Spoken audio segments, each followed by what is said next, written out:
Hello friends, कैसे हैं आप सब। दोस्तों, उम्मीद करता हूं आप सब अच्छे होंगे। महात्मा बुद्ध की कहानियां भले ही आज के दौर की ना हो, पर उनके कथन मानवीय भावों से जुड़े हुए हैं। इसीलिए ये कहानियां आज भी हमारा मार्गदर्शन करती हैं। यही कारण है कि महात्मा बुद्ध की कहानियां हम सबके बीच बेहद लोकप्रिय हैं। दोस्तों, आज हम आपके लिए लेकर आए हैं महात्मा बुद्ध की ऐसी ही एक लोकप्रिय कहानी जो आपको बेहद पसंद आएगी। यह एक ऐसी कहानी है जो हर किसी के मन को छू जाती है। तो दोस्तों, आप एंड तक बने रहिए हमारे साथ इस कहानी में।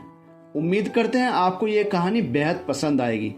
तो चलिए फ्रेंड्स, बिना टाइम वेस्ट किए स्टार्ट करते हैं आज की कहानी। एक बार महात्मा बुद्ध किसी गांव में प्रवचन दे रहे थे। वे अपनी बात को समाप्त करते हुए बोले, मानव के दुख का कारण है संवेग को किसी से बांधना। जहां भी मोह होता है, बंधन होता है, वहां दुख संवेग ही उत्पन्न हो जाता है। अतः अपने बंधनों को जानें और उनसे बाहर निकलने का प्रयास करें। इसके बाद उन्होंने सभी लोगों को आशीर्वाद दिया और फिर अपने आश्रम को लौट गए। अगले दिन उनसे एक व्यक्ति मिलने आया। वह बुद्ध को प्रणाम करता हुआ बोला, मुनिवर, मैंने कल आपका उपदेश सुना। आपकी बातें मेरे हृदय में उतर गई हैं। मैंने अपने बंधनों को तोड़ दिया है, सारी मोह माया का त्याग कर दिया है। अब मैं आपकी शरण में आना चाहता हूँ। उस व्यक्ति की बातें सुनकर बुद्ध मुस्कुराए और धीरे से बोले, मुझे विस्तार से बताओ वत्स, तुमने कौन कौन से बंधन तोड़े और किसका मोह त्याग दिया है। वह व्यक्ति बोला, मेरे घर पर मेरे बूढ़े माता पिता और पत्नी हैं। मेरा एक छोटा बच्चा भी है। मेरी पत्नी बहुत बीमार रहती है। उसके कष्ट देखकर मैं अक्सर सोचता रहता था कि वह मर जाए तो उसके कष्ट दूर हो जाएं। उसकी वजह से मैं बहुत दुखी रहता हूँ। लेकिन कल जब मैंने आपका उपदेश सुना तो मेरी समझ में आ गया, मेरे परिवार से मेरा बंधन ही मेरे दुखों का कारण है। अगर मैं इसके चक्कर में पड़ा रहूंगा तो कभी सत्य को नहीं जान सकूंगा। इसलिए मैं अपने घर को त्याग कर आपके पास आया हूँ। बुद्ध ने पूछा, क्या तुम सचमुच सभी बंधनों से मुक्त हो गए हो? देख लो, कहीं कोई बंधन तुम्हारे पीछे रह तो नहीं गया। वह व्यक्ति बोला, नहीं प्रभु, मैं अपने जीवन की सारी चीजों को पीछे छोड़ आया हूँ और अब आगे बढ़ना चाहता हूँ। बुद्ध ने कहा, अगर ऐसी बात है तो फिर ठीक है, आज तुम यहीं आश्रम में रुको। कल मैं तुम्हें बताऊंगा कि तुम्हें क्या करना है। बुद्ध ने अपने एक शिष्य की ओर इशारा किया। शिष्य ने उसे आश्रम के अतिथि कक्ष में पहुंचा दिया। वह व्यक्ति उत्सुकता पूर्वक आश्रम की गतिविधियां देखता रहा। उन्हें देखकर वह बहुत प्रसन्न हुआ और अपने सौभाग्य पर इतराता रहा। अगले दिन बुद्ध ने उस व्यक्ति को एक कार्य सौंपते हुए कहा, तुम्हें पूर्व की दिशा में जाना है। वहां पर तुम्हें एक गांव मिलेगा। गांव के बाहर ही एक साधिका का घर है। वह तुम्हें कोई वस्तु देगी। उसे लेकर तुम्हें मेरे पास वापस आना है। वह व्यक्ति पूर्व दिशा की ओर चल पड़ा। गर्मी का मौसम था। कुछ ही देर में वह पसीने से तरबतर हो गया। उसे प्यास भी सताने लगी। वह सोचने लगा कि अगर इस समय मैं अपने घर पर होता तो इस तरह गर्मी में पसीना नहीं बहाना पड़ता।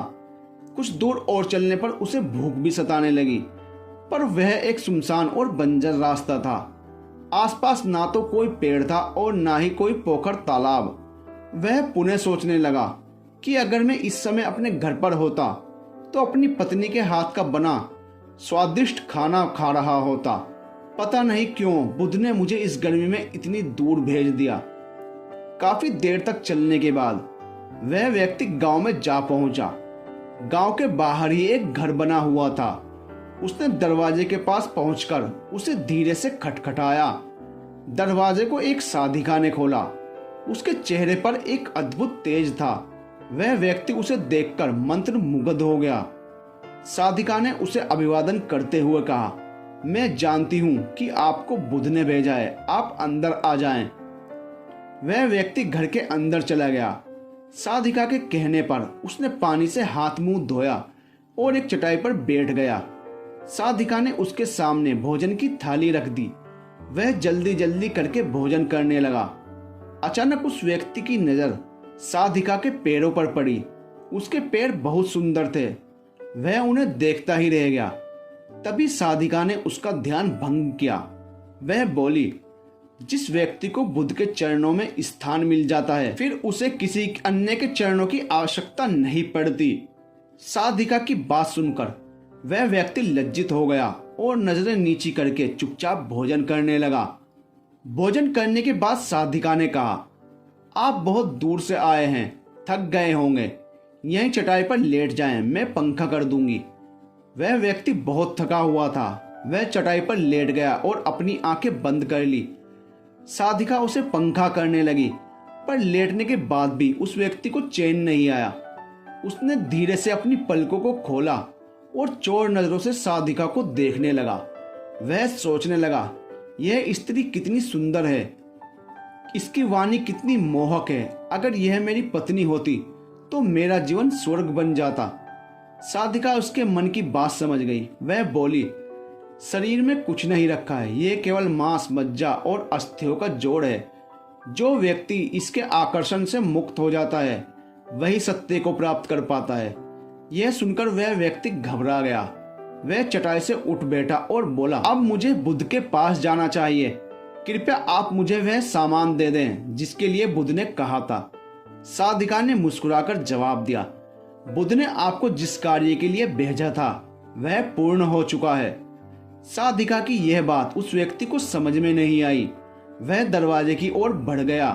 दरवाजे के पास पहुंचकर वह एक क्षण के लिए रुका और पलटकर बोला, क्या आप अंतर्यामी हैं? आपने मेरे मन की बातें कैसे समझ ली?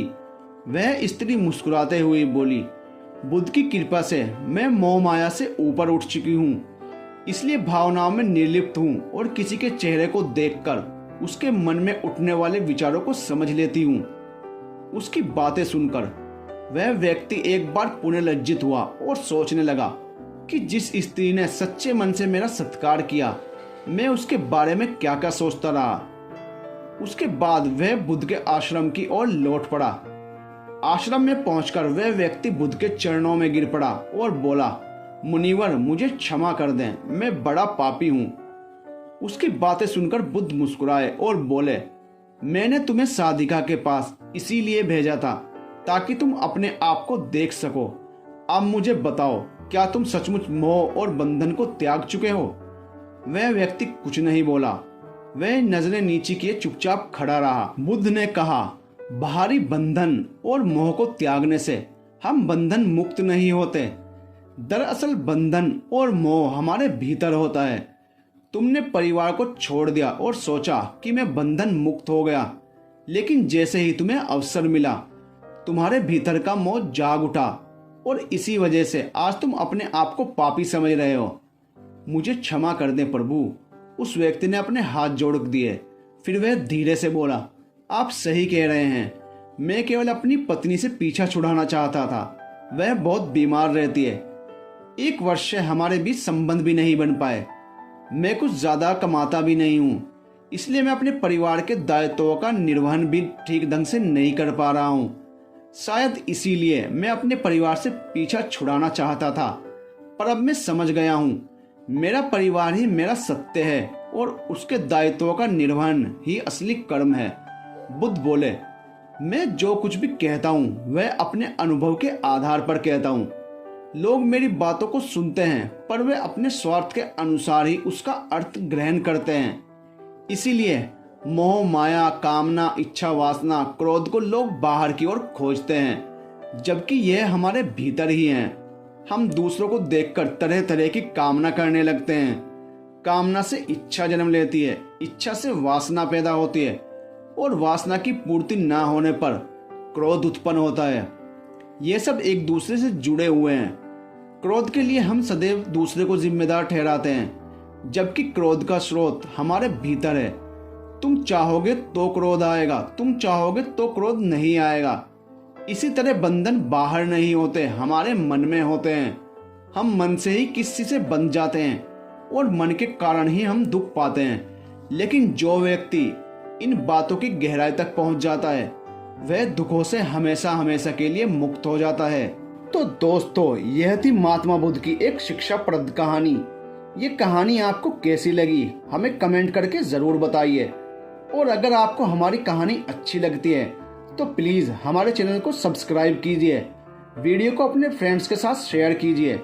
मिलते हैं नेक्स्ट वीडियो में, तब तक के लिए गुड बाय।